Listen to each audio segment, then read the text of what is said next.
Hidayatul Hilwa dari Prodi Pengembangan Masyarakat Islam Fakultas Dakwah dan Ilmu Komunikasi. Pada hari ini saya akan memaparkan hasil presentasi yang telah saya buat dengan tema Wawasan Nusantara yang berisi tentang dinamika historis dan urgensi wawasan Nusantara sebagai konsep dan pandangan kolektif kebangsaan Indonesia dalam konteks pergaulan dunia.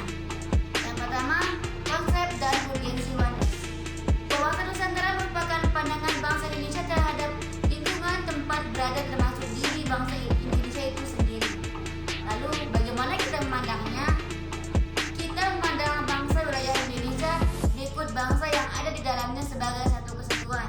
Esensi dari wawasan Nusantara adalah kesatuan atau keutuhan wilayah dan kesatuan bangsa mencakup di dalamnya pandangan akan satu kesatuan politik, ekonomi, sosial, budaya, dan pertahanan keamanan. Wawasan Nusantara merupakan perwujudan dari sila 3 Pancasila, yakni Persatuan Indonesia. Yang kedua, alasan diperlukannya wawasan Nusantara. Mari kita simak pidato Soekarno 1 Juni 1945 berikut ini.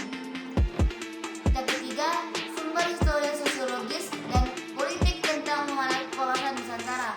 Wawasan Nusantara sebagai konsepsi kewilayahan, wawasan Nusantara sebagai konsepsi kebangsaan, tidak hanya berpandangan keutuhan wilayah, tetapi juga persatuan bangsa. Indonesia sebagai satu kesatuan wilayah merupakan satu kesatuan politik, sosial, budaya, ekonomi, serta pertahanan dan keamanan. Latar belakang historis wawasan Nusantara.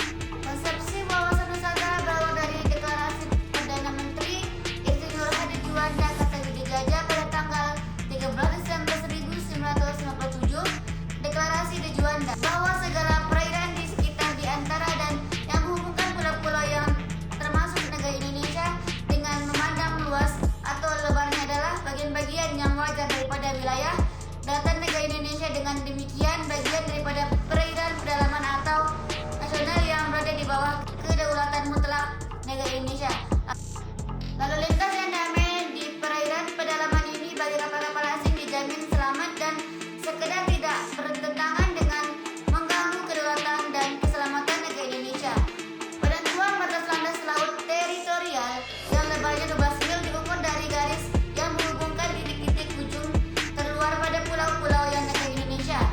Ketentuan-ketentuan tersebut di atas akan diatur sebatas-batasnya dengan undang-undang. Wawasan Nusantara sebagai konsepsi kewilayahan selanjutnya dikembangkan sebagai konsepsi politik kenegaraan sebagai cara pandang bangsa Indonesia terhadap diri dan lingkungan tempat tinggal sebagai satu kesatuan wilayah dan kesatuan bangsa. Pandangan bangsa Indonesia disarikan dari rumusan pembukaan Undang-Undang Dasar 1945. Latar belakang sosiologis wawasan Nusantara.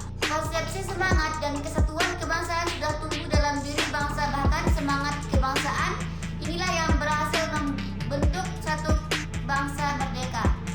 Keadaan sosiologis masyarakat Indonesia dan juga keberlangsungan penjajahan yang memecah belah bangsa telah melatar belakangi tumbuhnya semangat dan tekad orang-orang di wilayah Nusantara ini untuk bersatu dalam satu nasionalitas, satu kebangsaan, yakni bangsa Indonesia.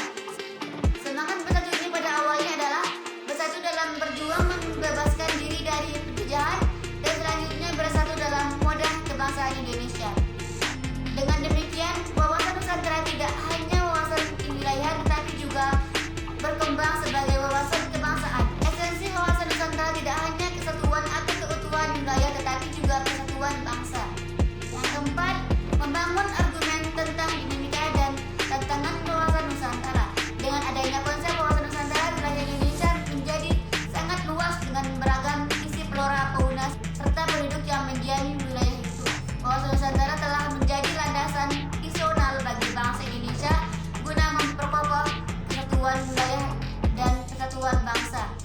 Sekian presentasi dari saya. Terima kasih telah menonton video presentasi ini. Semoga presentasi ini dapat membawa wawasan Anda, dan apabila ada tutur kata yang salah, yang kurang berkenan di hati Anda, mohon untuk dimaafkan. Wabillahi taufiq wal hidayah. Wassalamualaikum warahmatullahi wabarakatuh. Audio Jungle.